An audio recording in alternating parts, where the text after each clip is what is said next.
Hi friends, welcome to Kavyanayana cooking channel. ನಾನು ಸುಷ್ಮಾ. ಬನ್ನಿ ಇವತ್ತು ಈವ್ನಿಂಗ್ ಸ್ನ್ಯಾಕ್ಸು ಅಥವಾ ಬೆಳಗ್ಗಿನ ಬ್ರೇಕ್ಫಾಸ್ಟ್ ರೆಸಿಗೆ ರವೆಯಿಂದ ವಡೆನ ಯಾವ ಥರ ಮಾಡೋದು ಅಂತ ತುಂಬ ಈಸಿಯಾಗಿ ತೋರಿಸ್ಕೊಡ್ತೀನಿ. ಒಲೆ ಮೇಲೆ ಒಂದು ಪಾತ್ರೆ ಇಟ್ಕೊಂಡು 2 ಬೌಲಷ್ಟು ನಾನು ನೀರನ್ನು ಸೇರಿಸ್ಕೊತಾ ಇದ್ದೀನಿ.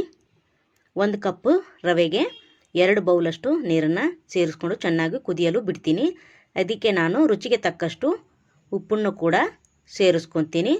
ಹಾಗೆ 2 ಹಸಿರು ಮೆಣಸಿನ್ಕಾಯಿನ ಚಿಕ್ಕದಾಗಿ ಕಟ್ ಮಾಡಿ ಕೂಡ ಸೇರಿಸ್ತೀನಿ. ತುರಿದಿರೋ ಶುಂಠಿ ಕೂಡ ಸೇರಿಸ್ತಾ ಇದ್ದೀನಿ, 1/4 ಟೀ ಸ್ಪೂನಷ್ಟು. ಹಾಗೆ ಸಣ್ಣದಾಗಿ ಕಟ್ ಮಾಡ್ಕೊಂಡಿರೋ ಕರಿಬೇವು ಕೂಡ ಸೇರಿಸ್ತಾ ಇದ್ದೀನಿ ನೋಡಿ. ಹಾಗೆ ಜೀರಿಗೆ ಮತ್ತು ಕಾಳು ಮೆಣಸಿನ ಪುಡಿ ಕೂಡ ಸೇರಿಸ್ತಾ ಇದ್ದೀನಿ. ಹಾಗೆ 1 ಟೇಬಲ್ ಸ್ಪೂನಷ್ಟು ಎಣ್ಣೆನ ಸೇರಿಸ್ತಾ ಇದ್ದೀನಿ. ಚೆನ್ನಾಗಿ ಕುದಿಬೇಕಿದು ನೋಡಿ. ಚೆನ್ನಾಗಿ ಕುದೀತಾ ಇದೆ. 2 ಆಲೂಗಡ್ಡೆನ ನಾನು ಸಿಪ್ಪೆ ತೆಗೆದು ತೊಳೆದು ನೀಟಾಗಿ ತುರಿಯೋ ಮನೆಯಲ್ಲಿ ತುರಿದಿದ್ದೀನಿ ನೋಡಿ. 2 ಆಲೂಗಡ್ಡೆ ತೊಗೊಂಡಿದ್ದೀನಿ, ತುರಿದ್ಬಿಟ್ಟು ಹಾಕೋತಾ ಇದ್ದೀನಿ ಫ್ರೆಂಡ್ಸ್. ಇವಾಗ ಚೆನ್ನಾಗಿ ಮತ್ತೆ ಒಂದು ಸತಿ ಕುದಿಬೇಕು. ಇದು ಆಲೂಗಡ್ಡೆ ಒಂದು 5 ನಿಮಿಷ ಬಾಯ್ಲ್ ಆಗಬೇಕು. ಹಿಂಗನ್ನು ಒಂದು 1/4 ಟೀ ಸ್ಪೂನಷ್ಟು ಅದನ್ನು ಕೂಡ ಸೇರಿಸ್ಕೊತಾ ಇದ್ದೀನಿ ನೋಡಿ.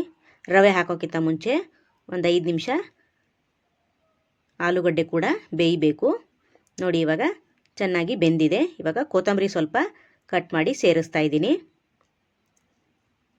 ನೋಡಿ. ಚೆನ್ನಾಗಿ ಒಂದು ಸತಿ ಮಿಕ್ಸ್ ಮಾಡ್ಕೊಳ್ಳೋಣ ನೋಡಿ. ಯಾವಾಗಲೂ ಉದ್ದಿನ ವಡೆ ಒಂದೇ ಥರ ತಿಂದಿರ್ತೀರ, ಇದು ಡಿಫ್ರೆಂಟಾಗಿ ರವೆಯಿಂದ ಮಾಡೋದು. ಸೇಮ್ ಉದ್ದಿನ ವಡೆ ಥರನೇ ಇರುತ್ತೆ, ಸ್ವಲ್ಪ ಡಿಫ್ರೆಂಟ್ ಅಷ್ಟೇ.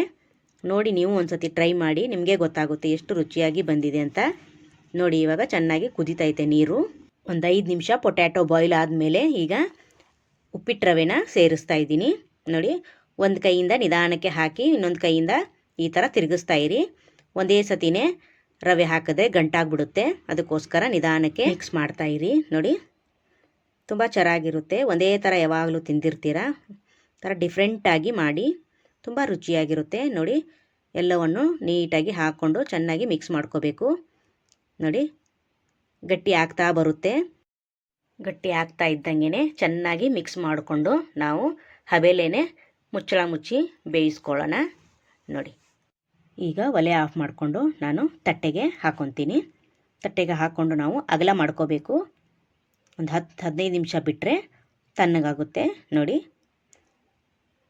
ನೋಡಿ, ಎಲ್ಲವನ್ನು ನಾನು ತಟ್ಟೆಗೆ ಹಾಕ್ಕೊಂಡು ಸ್ವಲ್ಪ ಅಗಲ ಮಾಡ್ಕೊಡ್ತೀನಿ. ಒಂದು 5-10 ನಿಮಿಷ ಬಿಟ್ಟು ನಾನು ವಡೆನ ತಟ್ಕೊತೀನಿ. ಹಾಗೆ ನಮ್ಮ ಚಾನಲ್ನ ಇನ್ನೂ ಯಾರೂ ಸಬ್ಸ್ಕ್ರೈಬ್ ಮಾಡಿಲ್ಲ, ಪ್ಲೀಸ್ ಹೋಗಿ ಸಬ್ಸ್ಕ್ರೈಬ್ ಮಾಡ್ಕೊಳ್ಳಿ. ಬೆಲ್ ಐಕನ್ನ ಪ್ರೆಸ್ ಮಾಡಿ ಆಲ್ ಅನ್ನೋ ನೋಟಿಫಿಕೇಷನ್ನ ಸೆಲೆಕ್ಟ್ ಮಾಡಿಕೊಂಡ್ರೆ ನಾವು ಹಾಕೋ ವಿಡಿಯೋ ಎಲ್ಲ ಮೊದಲು ನಿಮಗೆ ಬರುತ್ತದೆ ಫ್ರೆಂಡ್. ಆಗ ಎಲ್ರಿಗಿಂತ ಮುಂಚೆ ನೀವೇ ನೋಡ್ಬೋದು ನೋಡಿ. ಇವಾಗ ಆರೋಕ್ಕೆ ಬಿಟ್ಟಿದ್ದೀನಿ. ಇವಾಗ ಆರಿದ ಮೇಲೆ ತೋರಿಸ್ತಾ ಇದ್ದೀನಿ ನಿಮಗೆ. ಕೈಗೆ ಸ್ವಲ್ಪ ಎಣ್ಣೆ ಹಚ್ಕೊಂಡು ಚೆನ್ನಾಗಿ ಮಿಜ್ಜಬೇಕು ನೋಡಿ. ಚೆನ್ನಾಗಿ ಹಿಟ್ಟು ಯಾವ ಥರ ನಾದ್ತೀವೋ ಆ ಥರ ನಾದಬೇಕು.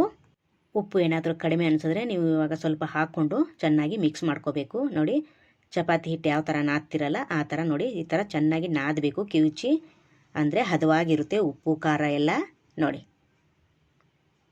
ನೋಡಿ, ಇವಾಗ ಕೈಗೆ ಮತ್ತೆ ಸ್ವಲ್ಪ ಎಣ್ಣೆ ಹಚ್ಕೊಂಡು ನಾನು ವಡೆ ಆಕಾರ ತಟ್ಕೊತೀನಿ ನೋಡಿ.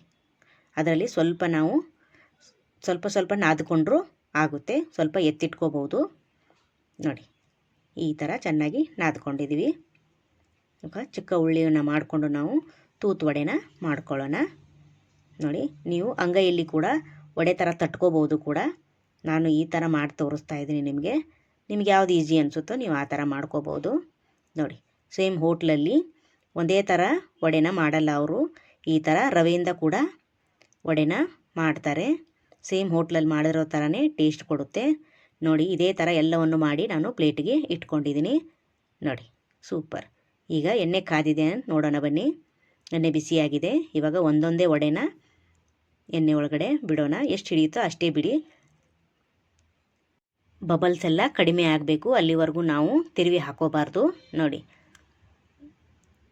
ನಾನು ಒಂದು 6 ಬಿಟ್ಟಿರ್ತೀನಿ ನೋಡಿ. ಇವಾಗ ಬಬಲ್ಸ್ ಎಲ್ಲ ಎಷ್ಟೊಂದು ಆಗಿದೆ ಅಲ್ಲ, ಅದು ಎಲ್ಲ ಫುಲ್ಲು ಕಡಿಮೆ ಆಗಬೇಕು ನೋಡಿ. ಅಲ್ಲಿವರೆಗೂ ತಿರುವಿ ಹಾಕೋಬಾರ್ದು, ಯಾಕಂದರೆ ಹಾಕಿದ್ರೆ ಒಡೆದೋಗುತ್ತೆ ನೋಡಿ ಕಡಿಮೆ ಆಯ್ತಲ್ವ. ಈಗ ಒಂದು ಕಡೆಯಿಂದ ಇನ್ನೊಂದು ಕಡೆ ನಾನು ತಿರುವಿ ಹಾಕ್ಕೊತೀನಿ. ನೋಡಿ ಸ್ವಲ್ಪ ಬೇಯೋದಕ್ಕೆ ಸ್ವಲ್ಪ ಟೈಮ್ ತಗೊಳುತ್ತೆ, ಆದರೆ ಲೋ ಫ್ಲೇಮಲ್ಲಿನೇ ಬೇಯಿಸ್ಕೋಬೇಕು. ನೋಡಿ ತುಂಬ ಚೆನ್ನಾಗಿ ಬರುತ್ತೆ, ಕ್ರಿಸ್ಪಿಯಾಗಿ, ಹೊರಗಡೆಯಿಂದ ಕ್ರಿಸ್ಪಿಯಾಗಿ ಒಳಗಡೆಯಿಂದ ಸಾಫ್ಟಾಗಿ ತುಂಬ ಚೆನ್ನಾಗಿ ಬರುತ್ತೆ ಫ್ರೆಂಡ್ಸ್. ಯಾವಾಗಲೂ ಒಂದೇ ಥರ ಉದ್ದಿನ ಬೇಳೆಯಿಂದ ಮಾಡಿರ್ತೀವಿ, ಇದು ಒಂಥರ ಡಿಫ್ರೆಂಟಾಗಿ ರವೆಯಿಂದ ಮಾಡಿ ಚೆನ್ನಾಗಿರುತ್ತೆ. ನೋಡಿ ಒಂದು ಕಡೆಯಿಂದ ಇನ್ನೊಂದು ಕಡೆ ಆಗಿದೆ. ಇದನ್ನು ನಾನು ಪ್ಲೇಟಿಗೆ ಸರ್ವ್ ಮಾಡ್ಕೊತೀನಿ. ನಾನು ಕಾಯಿ ಚಟ್ನಿಯಲ್ಲಿ ಸರ್ವ್ ಮಾಡ್ಕೊಂಡಿದ್ದೀನಿ. ನೋಡಿ ವಾವ್, ಸೂಪರ್ ಅಲ್ವಾ, ಎಷ್ಟು ಚೆನ್ನಾಗಿ ಬಂದಿದೆ ನೋಡಿ ಫ್ರೆಂಡ್ಸ್. ನೀವು ಒಂದು ಸತಿ ಟ್ರೈ ಮಾಡಿ, ಯಾವ ಥರ ಬಂತು ಅಂತ ಕಮೆಂಟ್ ಮಾಡಿ. ಹಾಗೆ ನಮ್ಮ ಚಾನಲ್ನ ಸಬ್ಸ್ಕ್ರೈಬ್ ಮಾಡ್ಕೊಳ್ಳಿ, ನಿಮ್ಮ ಫ್ರೆಂಡ್ಸ್ ಫ್ಯಾಮಿಲಿಗೆಲ್ಲ ಶೇರ್ ಮಾಡಿ. ನೋಡಿ ಒಂದನ್ನು ಮುರಿದ್ಬಿಟ್ಟು ತೋರಿಸ್ತೀನಿ. ನೋಡಿ ವಾವ್, ಹೊರಗಡೆಯಿಂದ ಕ್ರಿಸ್ಪಿಯಾಗಿ ಒಳಗಡೆಯಿಂದ ಸಾಫ್ಟಾಗಿ ಸೂಪರ್. ಹಾಗೆ ನಮ್ಮ ವಿಡಿಯೋ ನಿಮಗೆ ಇಷ್ಟವಾದರೆ ಪ್ಲೀಸ್ ಲೈಕ್ ಮಾಡಿ, ಶೇರ್ ಮಾಡಿ, ಸಬ್ಸ್ಕ್ರೈಬ್ ಮಾಡ್ಕೊಳ್ಳಿ. Thank you for watching. ನಮಸ್ಕಾರ.